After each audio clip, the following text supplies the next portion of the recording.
काय सांगता, नवरा तुमच्या माहेर येत नाही, मग काय करता तुम्ही? भांडता, रुसता की मौनव्रत धारण करता?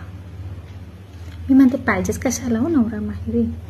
एक तर तो सोबत आल्यानंतर आईवडील आपले, माहेर आपलं, आणि पुढे पुढे कोणाच्या तर जावयाच्या. का तर जावयाला बापरे चहा द्या, कॉफी द्या. जेवणाला थांबत असेल तर व्हेज की नॉन व्हेज. व्हेजमध्ये ऑप्शन पुरणपोळी बनवू, पनीर बनवू की भजी तळू, का नॉन व्हेजमध्ये ऑप्शन चिकन बनवू, मटन बनवू की मासे बनवू. सांग बरं, जावयाला विचार बरं, जावई काय खाणार.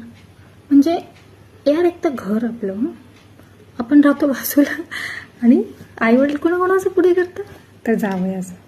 ना आपल्याला आईवडिलांशी नीट मोकळेपणाने बोलता येत, ना आपल्याला नीट उठता बसता येत, ना आपल्याला काही गॉसिप करता येत. मग पाहिजेच कशाला नवरा माहेरी. त्यापेक्षा बाबा तू तुझ्या घरी जा, मी माझ्या घरी जाते. 2 दिवस तर आपल्याला आराम नको का, शांतता मनासारखी.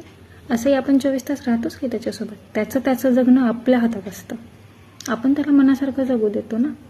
मग आपल्या लाईफ पण आपण थोडं एन्जॉय करूया की. सो बायकांनो, इथून पुढे जर नवरा बोलला ना की नाही येत मी तुझ्या माहेर, तर खुशाल म्हणा बाबा, येऊच नको, काही गरज नाही. मी माझी जाते. एक तर कॅबने जाते, माझ्या गाडीने जाते, ट्रॅव्हलर्सने जाते की सरळ लालपरीने जाते.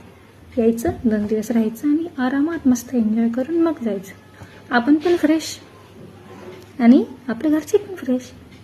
मग इथून पुढे जर नवरा बोलत असेल ना की मी येत नाही तुझ्या माहेरी, तर त्याला म्हणा बाबा नको येऊ, मी चालले आणि आनंदाने राहणार आहे. कळवा मग मला, तुमचं होतं का असं?